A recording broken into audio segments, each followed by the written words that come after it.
Now we will start with the chapter work energy and power. ठीक है, अब हम शुरू करेंगे वर्क एनर्जी एंड पावर। ठीक है, तो सबसे पहले हमें बात करनी है वर्क। वर्क क्या होता है? ठीक है, तो अभी तक हम लोगों ने पढ़ा है किसके बारे में? हमें फोर्स के बारे में पता है। फोर्स क्या होता है? हमें डिस्प्लेसमेंट के बारे में पता है। ठीक है, तो बेसिकली इन दोनों का जब कॉम्बिनेशन होता है तो हमें क्या मिलता है? वर्क मिलता है। तो हमें क्या मिलता है? वर्क मिलता है। अब वर्क हमें कैसे मिलता है? सपोज ये आपका एक बॉक्स है। सपोज ये हमारा क्या है? एक बॉक्स है। ठीक, अब आपसे कहा जाए कि इस बॉक्स को यहां से यहां पहुंचाना है, तो आप इस बॉक्स को जब यहां से यहां पे लेके आएंगे तो आप क्या कहेंगे कि मैंने कुछ काम किया। When you will move this box या you will displace this box from position A to position B. When you will displace this box from position A to position B, then it will be said that work is done. Then it will be said that work is done. तो जब आप A से B तक लेके गए box को, तो आपने क्या लगाया यहाँ पे? उसको मूव करने के लिए आपको फोर्स लगाना पड़ेगा, और साथ में हमें क्या करनी पड़ेगी? डिस्प्लेसमेंट करनी पड़ेगी। क्या करनी पड़ेगी? डिस्प्लेसमेंट करनी पड़ेगी। ठीक है, तो बेसिकली वर्क डन क्या है? Work done is dot product of force and displacement. क्या है? वर्क डन फोर्स और डिस्प्लेसमेंट का डॉट प्रोडक्ट क्या है? हमारा वर्क डन है। तो जब आप कोई भी फोर्स लगाते हैं जिससे क्या हो? कुछ ना कुछ डिस्प्लेसमेंट हो, तो फिर हम क्या बोलते हैं? Work done. अच्छा, वर्क डन की डेफिनेशन साइंस और नॉर्मल लाइफ में अलग अलग होती है। साइंस और नॉर्मल लाइफ में अलग अलग होती है। फॉर एग्जाम्पल, जैसे कि ये बॉक्स है, इस बॉक्स को आप A से B तक लेके गए। आप A से B तक लेके गए और आप फिर वापस B से A तक लेके गए। फिर आप A से B, B से A से B, B से A। आपने स्टार्ट कहां से किया था? Started from A। ठीक है, और जब आप ऐसे इधर से इधर, इधर से इधर, फिर इधर ले गए, फिर इधर ले आए, फिर इधर ले गए, फिर इधर ले आए, और एंड कहां पे किया? एंड भी किया एट A पे। तो नॉर्मली अगर हम बोले, साइंस को अगर साइड में करते हैं और हम बोले कि भाई आज मैंने बहुत काम किया है, हम यही कहेंगे ना कि आज मैंने बहुत काम किया है, क्योंकि हम इसको इधर से इधर लेके, इधर से इधर, इधर से इधर, इधर से इधर। But according to science, physics में जब आप इधर से इधर, इधर से इधर, जब आप वापस जब भी इसी पॉइंट पे अगर आए, आपने एंड यही वापस A पे किया, तो जब आप एंड वापस A पे कर रहे हैं तो आपका डिस्प्लेसमेंट क्या हो गया? जीरो हो गया। डिस्प्लेसमेंट जीरो हो गया तो ऑटोमेटिकली वर्क डन क्या हो गया? जीरो हो गया। वर्क डन क्या हो गया? जीरो हो गया।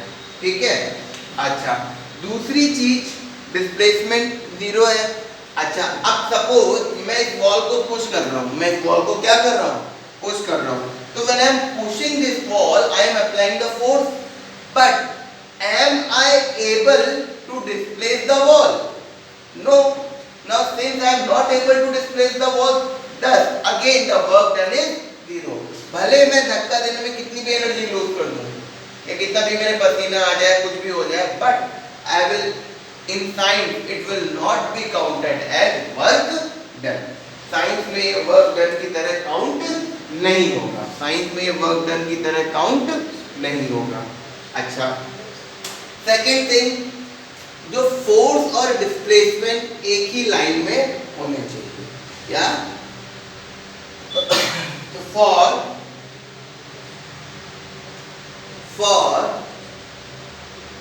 Work said to be done, for work said to be done, तो द फोर्स या फिर force applied, the force applied and displacement should be along same line, should be along same line। Work done हम तब कहते हैं जो आपने force apply किया है और जो डिस्प्लेसमेंट है वो एक ही लाइन में होने चाहिए। अगर सेम लाइन में नहीं है तो उस केस में हमारा वहां पे वर्क डन नहीं माना जाएगा।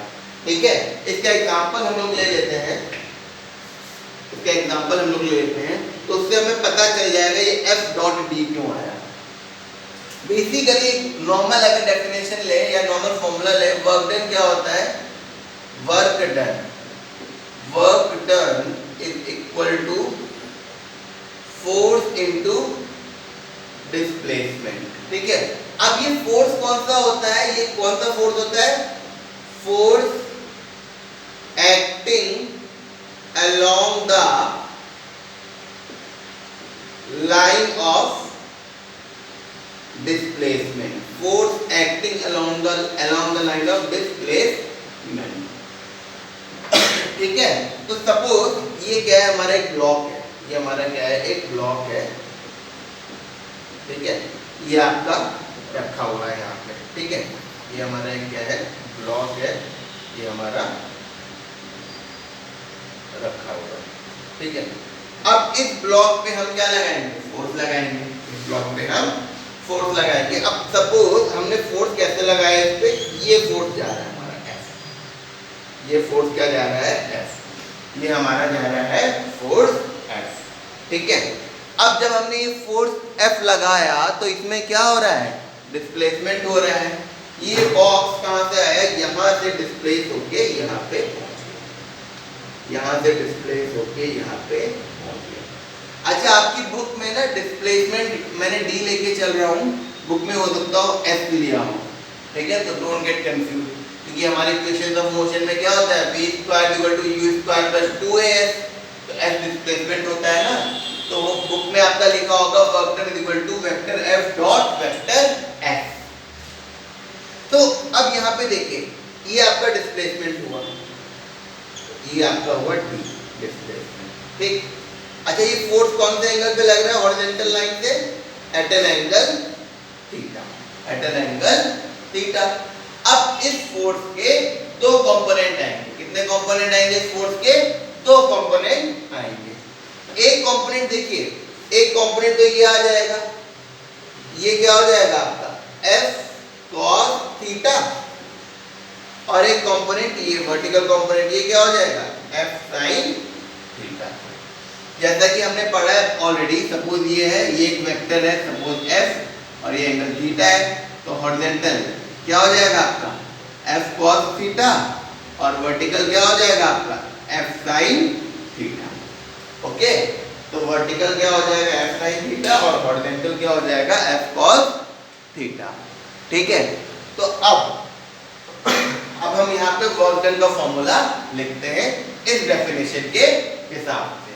तो वर्क डन क्या हो जाएगा, फोर्स, कौन सा force, force acting along the line of displacement. तो देखिए दो फोर्स हैं, एक ये वाला और एक ये वाला, तो लाइन के अलोंग, डिस्प्लेसमेंट के अलोंग कौन सा लग रहा है, ये वाला लग रहा है, तो हम फोर्स कौन सा लेंगे, F cos थीटा, फोर्स हम लेंगे F cos थीटा, और डिस्प्लेसमेंट हमारा क्या हो जाएगा D। तो फोर्स इनटू डिस्प्लेसमेंट, या फिर हम क्या लिख सकते हैं, work done is equal to F D cos theta. क्या, F D cos theta, work done हमारा क्या होता है एफ डी cos थीटा।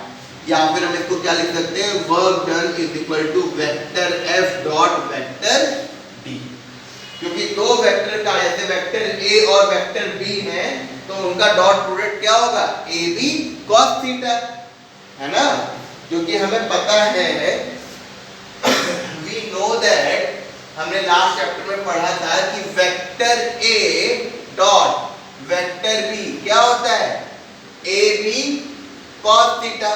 तो ए बी cos थीटा को हम क्या लिख सकते हैं, vector A dot vector B. ऐसे ही यहाँ पे एफ डी cos थीटा को क्या लिख सकते हैं, vector F dot vector D. Vector F dot vector D। ये हमारा क्या हो गया, वर्क डन। तो वर्क डन क्या होता है, फोर्स और डिस्प्लेसमेंट का डॉट प्रोडक्ट होता है। ठीक है, फिर से समझ लीजिए यहाँ पे क्या हुआ कि ये एक बॉक्स था, ठीक है, इसको डिस्प्लेसमेंट यहाँ से यहाँ पे हुआ, ठीक है, इस पे फोर्स हम ऐसे लगा रहे थे एट एन एंगल थीटा, ठीक है, फोर्स ऐसे लगा रहे थे एट एन एंगल थीटा। ये फोर्स F था, इसका एक हॉरिजॉन्टल कंपोनेंट हुआ, क्या हुआ, F cos थीटा, और वर्टिकल कंपोनेंट हुआ F sin थीटा, और डिस्प्लेसमेंट यही हो गया D, डिस्प्लेसमेंट यही हो गया D। तो हम फोर्स कौन सा लेंगे, जो डिस्प्लेसमेंट की लाइन में लग रहा है। हम फोर्स कौन सा लेके चलेंगे, जो डिस्प्लेसमेंट की लाइन में लग रहा है। अब डिस्प्लेसमेंट की लाइन में कौन सा फोर्स लग रहा है, F cos थीटा लग रहा है, इसीलिए हमारा वर्क डन क्या हो जाएगा, ये वाला force F cos theta into D, F cos theta into D, या फिर F D cos थीटा, और F D cos थीटा को हम क्या लिख सकते हैं, vector F dot vector D। क्या लिख सकते हैं अब, vector F dot vector D हम लिख सकते हैं। अच्छा, अब यहां से एक चीज और देख लेते हैं, हम पहले यूनिट के बारे में बात कर लेते हैं, वर्क डन की यूनिट क्या हो।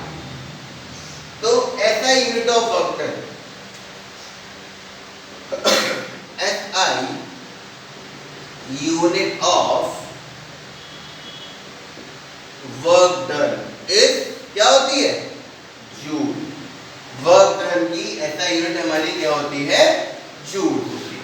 ठीक है, तो अब देखिए हमें पता है work done is equal to क्या होता है, F into D into cos theta. अब इफ थीटा मान लीजिए 0 डिग्री है, थीटा कितना है आपका, 0 डिग्री है, तो वर्क डन क्या हो जाएगा आपका, एफ डी कॉस 0।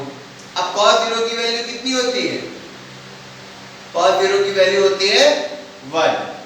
ठीक है, तो वर्क डन क्या हो जाएगा आपका, एफ डी।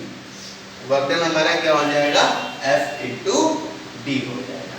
ठीक, तो अब वर्क डन की यूनिट क्या है, जूल। तो work done 1 joule is equal to force की यूनिट क्या होती है, न्यूटन, और डिस्प्लेसमेंट की यूनिट क्या होती है, मीटर। तो 1 joule is equal to 1 newton metre. तो अब अगर आपका क्वेश्चन आया डिफाइन 1 जूल, क्वेश्चन क्या आया अगर डिफाइन 1 जूल, तो कैसे डिफाइन करेंगे, तो when force of 1 Newton, force of when force of 1 Newton when force of 1 Newton displaces the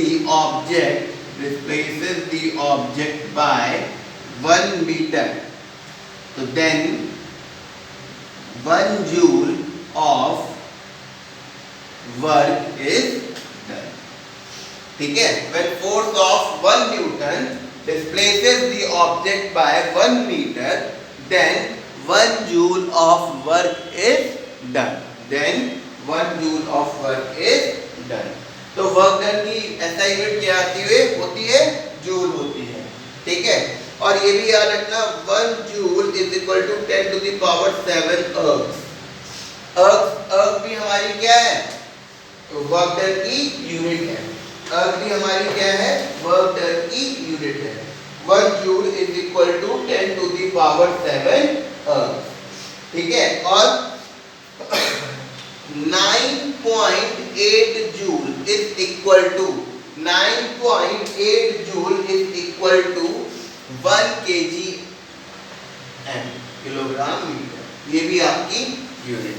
ठीक है, तो ये याद रखिएगा, कई बार क्वेश्चन में वर्क डन की यूनिट अर्ग में दे देंगे या फिर केजीएम में दे देंगे, तो हमको आपको जूल में वापस कन्वर्ट करना है, जूल में वापस कन्वर्ट करना है। तो एक यूनिट तो जूल हो गई, और 1 joule is equal to 10 to the power 7 erg, या फिर 9.8 joule is equal to 1 kgm।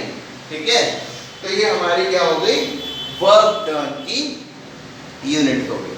अच्छा, अब जो वर्क डन है उसमें भी हमारी कुछ चीजें हैं कि फोर्स और डिस्प्लेसमेंट के बीच के एंगल के हिसाब से हमारा वर्क डन क्या करेगा, वेरी करेगा। ठीक है, जैसे कि किस तरीके से वेरी करेगा ये हम एग्जांपल ले लेते हैं। सपोज आप स्टेशन पे गए हैं और आपने अपना पुली से बैग उठवाया, ठीक है, तो जब आप पुली से बैग उठवाएंगे तो कैसे, ये पुली है, पुली बैग कैसे उठाएगा, पुली इस तरीके से बैग उठाएगा, सर पे रखेगा, ठीक है, तो जब वो बैग ऐसे करके उठा रहा है तो फोर्स किधर को लगा रहा है, ऊपर के डायरेक्शन में। तो यहाँ पे आपका फोर्स कैसा है, यहाँ पे जो आपका फोर्स है वो क्या है, ये हो गया, फोर्स की डायरेक्शन क्या हो गई, ये हो गई। ठीक, ये हमारी क्या हो गई, फोर्स की डायरेक्शन हो गई। ओके, और वो चल कैसे रहा है, वॉक कैसे कर रहा है, ऐसे वॉक कर रहा है, ऐसे करके वो वॉक कर रहा है। तो जब अगर वो लोड उठा के ऐसे करके वॉक कर रहा है तो ये किसकी डायरेक्शन हो गई, डिस्प्लेसमेंट की, ये किसकी डायरेक्शन हो गई, डिस्प्लेसमेंट की। तो पुली जो है फोर्स ऊपर की तरफ लगा रहा है और डिस्प्लेसमेंट कैसे कर रहा है, ऐसे करके, तो ये क्या हो गया, डिस्प्लेसमेंट की डायरेक्शन ये हो गई। तो अब यहाँ पे देखिए एंगल कितना आएगा दोनों के बीच में, एंगल कितना है आपका 90 डिग्री, एंगल कितना है 90 डिग्री। तो in this case work done क्या हो जाएगा, work done F D cos 90, F D cos 90। तो कॉस 90 की वैल्यू क्या होती है, 0 होती है, कॉस 90 की वैल्यू क्या होती है, 0 होती है। तो हमारा जो वर्क डन है क्या हो जाएगा, एफ डी मल्टीप्लाइड बाई 0, तो वर्क डन हमारा क्या हो जाएगा, 0 हो जाएगा। तो इस केस में वर्क डन हमारा क्या हो जाएगा, 0 हो जाएगा। तो इसका मतलब अगर फोर्स एंड डिस्प्लेसमेंट के बीच में एंगल 90 डिग्री है, फोर्स और डिस्प्लेसमेंट के बीच में एंगल 90 डिग्री है, उस केस में वर्क डन क्या होता है, 0 होता है। In that case work done is 0। तो पुली को पैसे देने की जरूरत नहीं है क्योंकि साइंटिफिकली उसने कोई वर्क किया ही नहीं। ओके, बट सेकंड सिनेरियो लेते हैं। अब पुली फिर से बैग पकड़ा हुआ है बट वो जा रहा है, अगर वो ऐसे प्लेटफॉर्म पे जा रहा है ना, अगर वो क्या, लेट मी टेल यू, अगर सिचुएशन कैसी है, ये तो सीधे स्ट्रेट प्लेटफॉर्म पे चल रहा है। अगर पुलिस सपोज ऐसे करके जा रहा होता, इस टाइप से कोई इस पे चल रहा है अगर पुलिस, ठीक है, उस केस में आपका एंगल बदल जाएगा। ओके, अब देखिए पुली का फोर्स तो ऐसे लग रहा है, एक ऐसे, हाँ, और डिस्प्लेसमेंट ऐसे हो रही है, डिस्प्लेसमेंट ऐसे हो रही है। अब एंगल 90 डिग्री नहीं रहेगा, अब एंगल कितना हो गया, कुछ भी हो सकता है, तो वहां पे उसका वर्क डन काउंट होगा, वहां पे उसका वर्क डन काउंट होगा। तो हम और एंगल्स भी ले लेते हैं। मान लो थीटा कितना है, अगर आपका 60 डिग्री है, थीटा कितना है आपका 60 डिग्री है, उस केस में आपका वर्क डन क्या हो जाएगा, एफ डी कॉस 60। तो वर्क डन क्या हो जाएगा, एफ डी इंटू कॉस 60 की वैल्यू 1/2, तो क्या हो जाएगा एफ डी बाय 2। ठीक है, अब work done positive work done, मतलब देखो दो टाइप के वर्क डन होते हैं, एक बार हम वर्क डन नेगेटिव भी बोलते हैं और पॉजिटिव बोलते हैं। सपोज डिस्प्लेसमेंट ऐसे करके हो रहा है, ये डिस्प्लेसमेंट की डायरेक्शन है, ठीक है, और फोर्स भी आप ऐसे ही लगा रहे हो, फोर्स भी आप ऐसे ही लगा रहे हो। इस केस में आपका थीटा कितना आएगा 0 डिग्री आएगा, थीटा कितना आएगा 0 डिग्री आएगा। तो वर्क डन क्या हो जाएगा आपका एफ डी कॉस 0, या फिर work done simple F D हो जाएगा क्योंकि कॉस 0 की वैल्यू कितनी होती है 1। तो ये वर्क डन हमारा कैसा हो गया, पॉजिटिव वर्क डन हो गया। कैसा वर्क डन हो गया, ये हमारा पॉजिटिव वर्क डन हो गया। अब इसी सिनेरियो को थोड़ा सा चेंज करके देखते हैं, इसी सिनेरियो को थोड़ा सा क्या करके देखते हैं, चेंज करके देखते हैं। अगेन आपकी डिस्प्लेसमेंट ऐसे हो रही है लेकिन आप फोर्स ऐसे लगा रहे हैं, फोर्स ऐसे लगा रहे हैं। अब एंगल क्या हो गया, अब एंगल कितना हो गया, 180 डिग्री हो गया। अब एंगल कितना हो गया, फोर्स और डिस्प्लेसमेंट के बीच में 180 डिग्री हो गया। लाइन वही है बट ऑपोजिट डायरेक्शन में है। तो अब आपका वर्क डन क्या हो जाएगा, एफ डी cos 180। अब cos 180 की वैल्यू हमें पता है क्या होती है, -1 होती है। cos 180 की वैल्यू क्या होती है, -1 होती है। तो आपका जो वर्क डन है वो क्या हो जाएगा, -FD। ये कैसा वर्क डन हो गया, नेगेटिव वर्क डन में आ जाएगा। इसमें आ जाएगा नेगेटिव वर्क डन में आ जाएगा। दोनों का मैग्नीट्यूड सेम है बट क्योंकि फोर्स डिस्प्लेसमेंट की डायरेक्शन में है तो वर्क डन कैसा है, पॉजिटिव, और यहाँ पे फोर्स ऑपोजिट है तो वर्क डन कैसा है, negative. In spite of positive and negative work done is scalar quantity। work done कैसी क्वांटिटी है, इसको कंफ्यूज मत होइएगा आप लोग। वर्क डन स्केलर क्वांटिटी है, वर्क डन वेक्टर क्वांटिटी नहीं है। तो वर्क डन कैसी क्वांटिटी है, स्केलर क्वांटिटी है। क्योंकि हमने मोशन इन अ प्लेन में भी पढ़ा है कि dot product of any two vectors give scalar quantity. तो वर्क डन क्या है, एफ वर्क डन क्या है आपका, vector F dot vector T. Work done क्या है, vector F dot vector T. तो वर्क डन इन दोनों वेक्टर्स का डॉट प्रोडक्ट है। इसका मतलब वर्क डन कैसी क्वांटिटी है, स्केलर क्वांटिटी है। क्यों, किसी भी दो वेक्टर्स का डॉट प्रोडक्ट हमें क्या देगा, स्केलर क्वांटिटी ही देगा। ओके तो ये हमारा किसके बारे में हो गया, वर्क डन के बारे में हो गया। ठीक है, अब हम आगे देखते हैं, थोड़ी ग्राफ की बात कर लेते हैं। किसकी बात कर लेते हैं, ग्राफ की बात कर लेते हैं। Force versus displacement graph. क्या, force versus displacement graph. Suppose ये हमारा क्या है, फोर्स, ये हमारा क्या है, फोर्स, ठीक, और ये हमारा क्या है, डिस्प्लेसमेंट। फोर्स को हम किससे ले रहे हैं, एफ से ले रहे हैं, और डिस्प्लेसमेंट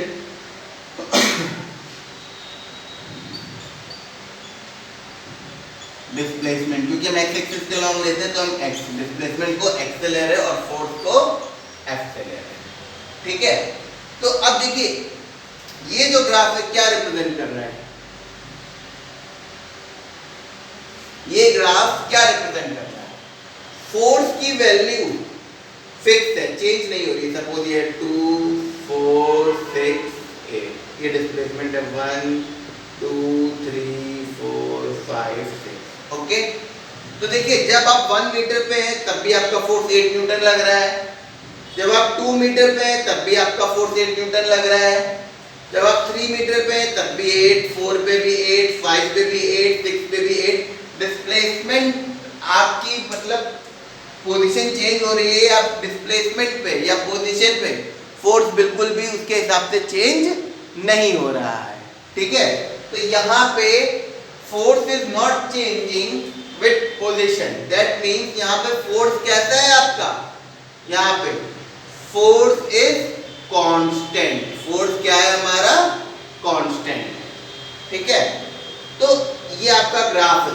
तो इसका अगर हम एरिया निकालें, इसका हम क्या निकालें, एरिया निकालें। अब ये तो मैंने नंबरिंग कर दी थी आपको समझाने के लिए, बट ये मान लो ये पॉइंट क्या है एफ, और ये जो पॉइंट है ये क्या है एक्स, और यहाँ पे क्या है 0। तो इसका एरिया क्या होगा, लेंथ इनटू ब्रेड्थ। तो area of graph area is equal to क्या हो जाएगा, एफ इंटू एक्स, ये हमारा एरिया हो गया। तो फोर्स इंटू एक्स क्या है, डिस्प्लेसमेंट। तो फोर्स इंटू डिस्प्लेसमेंट क्या होता है, वर्क डन होता है। क्या होता है, वर्क डन होता है। तो बेसिकली जो एरिया है वो किसके बराबर है, वर्क डन के बराबर है। किसके बराबर है, वर्क डन के बराबर है। तो इससे हमें क्या पता चलता है कि area of force displacement graph या फिर फोर्स पोजीशन ग्राफ गिव्स अस क्या वर्क डन, क्या हमें देगा वो वर्क डन देगा। ठीक है, area of force displacement graph gives us work done, तो W is equal to F X. Okay, अच्छा कई बार ना यहाँ पे F और ब्रैकेट में x लिखा होता है, तो इसका मतलब फोर्स जो है वो x से यहाँ, इसका मतलब मल्टीप्लाई नहीं हो रहा है, फोर्स जो है वो पोजीशन पे क्या है डिपेंड कर रहा है। तो उस केस में हम कैसे लिख सकते हैं, work done is equal to F X into X. ठीक है, जैसे यहाँ पे लिखा work done equal to F X, वहां पे क्या हो जाएगा work done equal to F X into X. ये उसी तरीके से है जैसे हम लोग 10th में पढ़ते थे ना, polynomial P X is equal to something, तो इसका मतलब एक पॉलिनोमियल है जिसका वेरिएबल क्या है एक्स है। इसी तरीके से फोर्स का वेरिएबल क्या है एक्स। ओके तो ये हमारा क्या हो गया, कांस्टेंट फोर्स के बारे में हमने बात कर ली। ठीक है, क्योंकि यहाँ पे आपका फोर्स क्या था, कांस्टेंट था। अब हम एक क्या सा फोर्स ले लेते हैं, वेरिएबल फोर्स ले लेते हैं। क्या ले लेते हैं, वेरिएबल फोर्स। अच्छा हमें ये तो समझ में आ गया है यहाँ से कि फोर्स और डिस्प्लेसमेंट का जो एरिया है, इस ग्राफ का फोर्स डिस्प्लेसमेंट ग्राफ का एरिया हमें क्या दे देगा, वर्क डन दे देगा। फोर्स डिस्प्लेसमेंट ग्राफ का एरिया हमें क्या दे देगा, वर्क डन दे देगा। ठीक है, अब हम देखते हैं कौन सा फोर्स, वेरिएबल फोर्स देखते हैं। ठीक है, चलो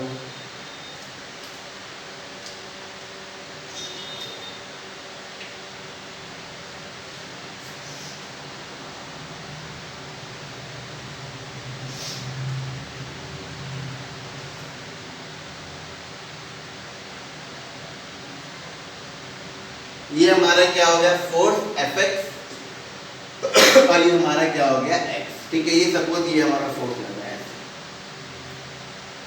अब देखिए फोर्स वैरी कर रहा है ना, देखिए यहाँ पे फोर्स इतना है, फिर बड़ा बड़ा बड़ा बड़ा, फिर कम हुआ, फिर कांस्टेंट हो गया। ओके तो ये हमारा क्या है वेरिएबल फोर्स, ये हमारा क्या है वेरिएबल फोर्स है। तो जहां से फोर्स लगना स्टार्ट हुआ, ये इस पोजीशन को आप मान लो इनिशियल पोजीशन। ठीक है, और जहां पे फोर्स लगना बंद हुआ, इस पोजीशन को आप क्या मान लो फाइनल पोजीशन। ठीक है, तो initial position and final position, हमें ये दोनों पोजीशन मिल गई। ठीक, अब इस ग्राफ में पहले आप क्या करो, एक बहुत छोटी सी पतली सी स्ट्रिप ले लो, बहुत पतली सी स्ट्रिप ले लो। ठीक है, जिसकी विड्थ कितनी है dx, यहां से ये जो डिस्टेंस है कितनी है dx। ठीक है, अब इस स्ट्रिप का आप एरिया निकाल लीजिए, इस स्ट्रिप का क्या निकाल लीजिए, एरिया निकाल लीजिए। तो area of strip, area of strip हमारा क्या है एफ एक्स, क्योंकि यहाँ पे मतलब फोर्स क्या है एफ एक्स। ठीक है, इंटू dx। ठीक है, एफ एक्स इंटू dx।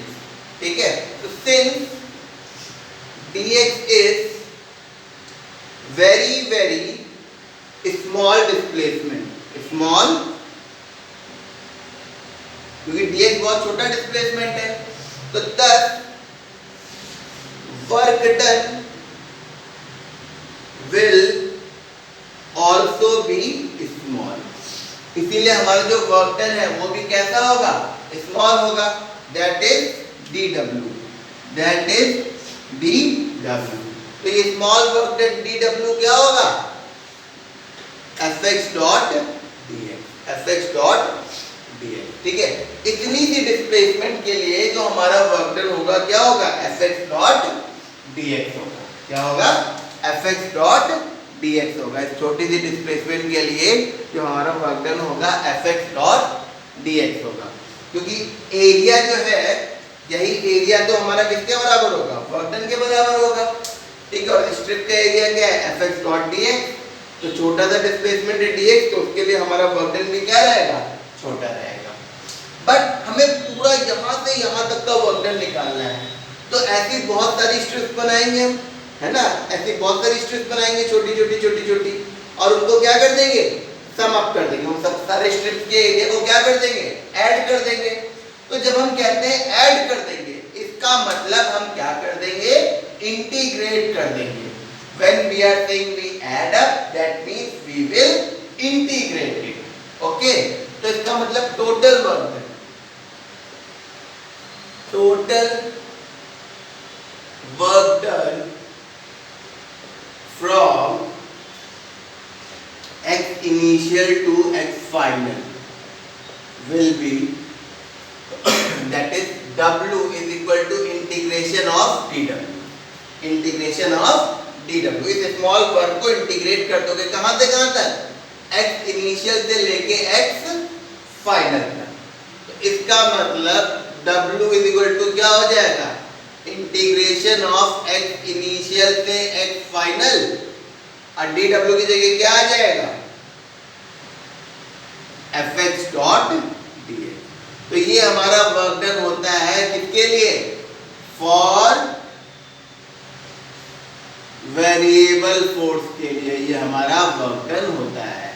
और अगर हमने लिखा है work done is equal to simple fx dot x, तो ये वर्क डन किसके लिए है, हमारा कांस्टेंट फोर्स के लिए, किसके लिए हमारा कांस्टेंट फोर्स के लिए। तो work done for variable force क्या होगा, w is equal to x initial से x final fx dot dx। फिर से एक बार देख लीजिए हमने क्या किया, ये वेरिएबल फोर्स था, ठीक है, हमें पता है कि फोर्स और डिस्प्लेसमेंट ग्राफ का जो एरिया होता है वो हमें क्या देता है, वर्क डन देता है। तो इसमें हमने छोटी सी स्ट्रिप ले ली, पतली सी, इसकी डिस्टेंस कितनी है, dx। ओके, तो यहाँ पे जो हमारा वर्क डन है या फिर इस स्ट्रिप का एरिया जो है क्या हो जाएगा, fx into dx। और ये जो fx into dx एरिया है ऑफ स्ट्रिप है, ये स्मॉल वर्क डन की तरह होगा, क्यों, क्योंकि डिस्प्लेसमेंट थोड़ा सा है, तो वो स्मॉल वर्क डन क्या हो गया, dw। तो dw इज इक्वल टू क्या हो गया, fx डॉट dx। ओके, अब टोटल वर्क डन अगर आपको निकालना है तो यहाँ से यहाँ तक सम करना पड़ेगा इन छोटे छोटे वर्क डन को। तो सम करने के लिए हम क्या करते हैं, इंटीग्रेट कर देते हैं। तो total work done from x initial to x final will be क्या हो जाएगा, w इज इक्वल टू इसका इंटीग्रेशन, मतलब इसका सम, कहां से कहां तक, यहां से यहां तक, तो यहां से यहां तक। फिर dw की वैल्यू ये उठा के यहाँ पे रख दीजिए आप, तो ये आपका fx डॉट dx आ गया, x इनिशियल से x फाइनल। तो ये हमारा क्या हो गया, work done for variable forces हो गया। अच्छा, अब एक टर्म आता है हमारा काइनेटिक एनर्जी। अब एक टर्म आता है हमारा काइनेटिक एनर्जी, ठीक है। अब हम बात करेंगे काइनेटिक एनर्जी की और वर्क एनर्जी थ्योरम की, वो हम लोग नेक्स्ट वीडियो में कंटिन्यू करेंगे।